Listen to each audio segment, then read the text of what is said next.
বৃষ্টির অজুহাতে আবারও রাজধানীর বাজারগুলোতে নিত্য প্রয়োজনীয় পণ্যের দাম বেড়েছে। সবজির দাম বেড়েছে কেজিতে 10 টাকা পর্যন্ত। বেড়েছে মাছ সহ মুদি পণ্যের দাম।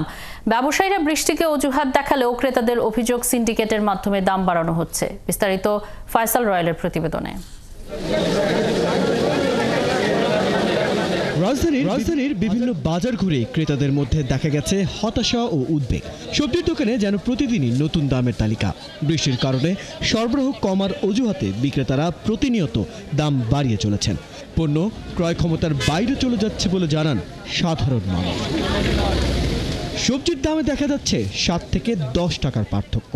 করলা, বরবটি, বেগুন এখন বিক্রি হচ্ছে 120 টাকা কেজি দরে, যেখানে আগে ছিল 100 টাকার নিচে। শিম 200 টাকা, টমেটো 160 টাকা এবং দেশি গাজর 100 থেকে 150 টাকায় বিক্রি হচ্ছে।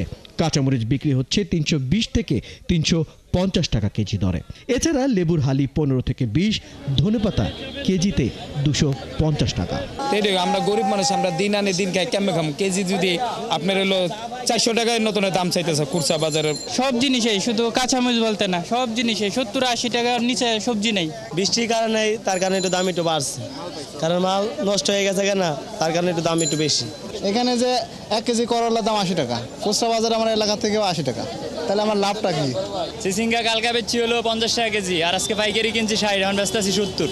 মুদি পণ্যের বাজারেও একই অবস্থা। চালের দাম স্থিতিশীল থাকলেও বেড়েছে ডালের দাম।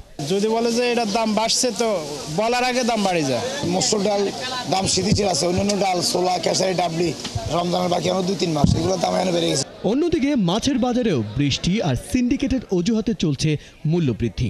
ইলিশের দাম কেজি প্রতি 900 থেকে 1800 টাকা পর্যন্ত। দাম বেশি, দাম কমাচ্ছে না তো, এখানে তো দাম কমে না। ছোট মাছের আমদানি বেশি, ছোট মাছের দামও কম, বড় মাছের দাম বেশি। ইন্ডিয়া দেওয়ার কারণে মাছেরও আকাশ খারাপ থাকাতে ধরা পড়ছে কম, যার জন্য ওই ইলিশের দামটা বেড়ে গেছে। স্থিতিশীল আছে গরুর মাংসের দাম, বিক্রি হচ্ছে 650 থেকে 700 টাকা কেজি দরে, আর ছাগলের মাংস 1000 থেকে 1200। ক্রেতার অভিযোগ, বাজারে এই অস্থিরতা নিয়ন্ত্রণে কোনো কার্যকর পদক্ষেপ নেই। সিন্ডিকেটের কারণে এই লাগামহীন মূল্যবৃদ্ধি হচ্ছে বলে দাবি তাদের। ফয়সাল রয়েল, 71, ঢাকা।